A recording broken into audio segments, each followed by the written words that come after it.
માંજલપુર વિસ્તારમાં ગંદકીથી ખદબદતી ખુલ્લી મસ્યાકાંસથી ત્રસ્ત રહીશોએ યુથ કોંગ્રેસને સાથે રાખી મસ્યાકાંસ પર વિરોધ પ્રદર્શન કર્યું હતું। બાદમાં કાઉન્સિલર ઘરે નહીં મળતા તેમના પતિનો ઘેરાવ કર્યો હતો। શહેરની મુખ્ય 3 કાંસો પૈકી દક્ષિણ વિસ્તારમાં માંજલપુર વિસ્તારમાં આવેલ ખુલ્લી મસ્યાકાંસ આવેલ છે, જ્યાં રહીશો અને કોંગ્રેસના કાઉન્સિલર ચિરાગ ઝવેરી વર્ષોથી આ કાંસ પર સ્લેબ ભરવાની રજૂઆતો કરી ચૂક્યા છે, પરંતુ આજ દિન સુધી સત્તાધીશોના પેટનું પાણી હલ્યું નથી। ત્યારે આજે મણિનગર નિર્મલ પાર્ક સહિતની સોસાયટીઓના રહીશોએ વિધાનસભા યુથ કોંગ્રેસના પાર્થ અને રેશમા પટેલની આગેવાનીમાં મસ્યાકાંસ પર દેખાવ કરી પાલિકા અને મ્યુનિસિપલ કમિશનર વિરુદ્ધ સૂત્રોચ્ચાર સાથે રોષ ઠાલવ્યો હતો। આ વરસાદી કાંસ વર્ષોની સમસ્યા છે। જ્યારે વરસાદ પડે છે ત્યારે આ કાંસનું અને રોડનું લેવલ એકદમ એક થઈ જાય છે। સ્કૂલી બાળકો, રિક્ષાઓ, ટેમ્પો, ઘણી વખત ગાયો પણ પડી છે આ કાંસમાં, છતાં પણ સરકારના બેરાકાને આ ફરિયાદ અડી નથી। કેટલા વર્ષોથી આ કાંસને કવર કરવાની રજૂઆત પર્સનલી પણ કરવામાં આવી છે, કેટલી બધી જ્યારે જાહેર સભાઓ યોજે ત્યારે પણ રજૂઆત કરવામાં આવી છે, છતાં પણ આજ સુધી એનો કોઈ ઉકેલ નથી। એની સામે બીજો એક આ ડમ્પ એરિયા છે કે સતત એ ડમ્પ એરિયામાં ગંદુ બધા જ આખા જ ગામનો કચરો અહીંયા ઠલવાય છે, ઢગલો થાય છે। થોડું પાછી રજૂઆત કરીએ, થોડુંક ઉપરથી મુચકે, પાછો ઢગલાનો એનો જ ડમ્પ કરે। એટલી બધી ગંદકી, મચ્છર, એટલો બધા રોગચાળાનો ફેલાવો કરે છે આ બધી જ વસ્તુઓ।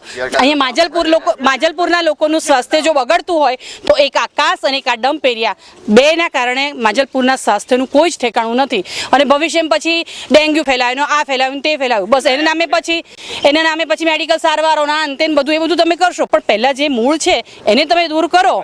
જે કાંસ કેટલી ગંદી છે તમે જોઈ શકો છો। આ કાંસમાં કોઈ માણસ એમને પણ પડે ને તો વગર શ્વાસ લીધે જ મરી જાય। કે અમારે નાના બાળક છે, અમે એટલા બધા એને સાચવીએ છીએ કે અમારાથી ઘર છોડીને બહાર નથી જવાતું। બીજું કે ગાય પડે, આ નાના છોકરાઓથી સાયકલ લઈને નથી નીકળાતું, કે ભૂંડ નાખી જાય છે, મરેલા ઢોર, ઢાંકણ અને કાચના દારૂ પીધેલા બોટલો। આ અમે સામે રહીએ, અમારાથી કેમ રહેવાય તમે આવીને જુઓ, પછી તમને ખબર પડે।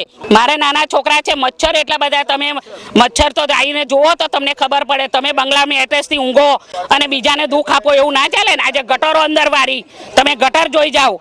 અમે તો નજીકમાં રહીએ એટલે અમને ગંધ આવે, અમારો છોકરો મોદો થાય, અમે કેવી રીતે રહીએ। 27/4/2017 રોજ કમિશનર શ્રીને આવેદનપત્ર આપ્યું હતું, પણ ત્યારથી આજ દિન સુધી કોઈ પણ જાતની કાર્યવાહી થઈ નથી, કોઈ કામગીરી ચાલુ કરી નથી। એક બાજુ આપણે એવું કહી શકીએ કે નરેન્દ્ર મોદી સાહેબ, પ્રધાનમંત્રી સાહેબ એક બાજુ સ્વચ્છ ભારત અભિયાનની વાત કરે છે, તો સ્વચ્છ ભારત અભિયાન આને કહેવાય? આ સ્વચ્છ ભારત અભિયાન છે। એટલે જેના લીધે આ સ્થાનિક રહીશો આજે રોષે ભરાયા છે કે ઘણા સમયથી આ પ્રશ્ન લોકોને સતાઈ રહ્યો છે। આની કાર્યવાહી જો થાય નહીં તો અગાઉ દિવસમાં આ આંદોલનને અમે ઉગ્ર બનાવીને અનશન પર બેસવાની તૈયારીમાં છે। બાદમાં રોષે ભરાયેલ રહીશો સ્થાનિક કાઉન્સિલર ભાવનાબેન ચૌહાણના નિવાસસ્થાને મોરચા સ્વરૂપે પહોંચ્યા હતા, જ્યાં ભાવનાબેન નહીં મળતા રહીશોએ ભાવનાબેનના પતિ યોગેશ ચૌહાણનો ઘેરાવા સાથે ઉગ્ર રજૂઆત કરી હતી। રહીશોએ ચીમકી આપી હતી કે જો સત્વરે કાંસ પર સ્લેબ ભરવામાં નહીં આવે તો વિધાનસભાની ચૂંટણીમાં મતદાનથી વંચિત રહેવાની ચીમકી આપી હતી। મણિનગર સોસાયટીમાં રહું છું, માંજલપુર વિસ્તારમાં, અને આ કોર્પોરેશન અને આ ગુજરાત સરકાર મોટી સ્માર્ટ સિટીની વાતો કરે છે। તમે આ જોઈ લો કેવી સ્માર્ટ સિટી છે તે। ગટરનું પાણી આ કાંસની લાઇનમાં જાય છે। આખી 12-15 સોસાયટી અને ડોન બોસ્કો સ્કૂલ આવેલી છે, તેના બાળકો અંદર પડે છે, ગાય ભેંસ અંદર પડે છે, અને ગંદકીનું સામ્રાજ્ય માંજલપુર વિસ્તારમાં મણિનગરમાં ફેલાયેલું છે। અનેક માણસો, વૃદ્ધો બીમાર પડે છે અને અનેક જાતની સારવારથી મરવાનો આ ધંધો શોધી કાઢ્યો છે। સ્માર્ટ સિટીનો નહીં, ટોટલી ગંદામાં ગંદી સોસાયટી આ મણિનગર સોસાયટીનું તંત્ર અનેક વખત કોર્પોરેશનને રજૂઆત કરતા છતાં કોઈ પણ પ્રકારની સુનાવણી થતી નથી કે આ કાંસનો કોઈ સુધારો થતો નથી। આ કાંસ બંધ થાય એવી અમારી ડિમાન્ડ છે। આ કોર્પોરેશન આ ગંદકી સામ્રાજ્ય દૂર ન કરે તો આખા માંજલપુર વિસ્તારમાં એક પણ વોટ આ સરકારને આપવામાં આવશે નહીં।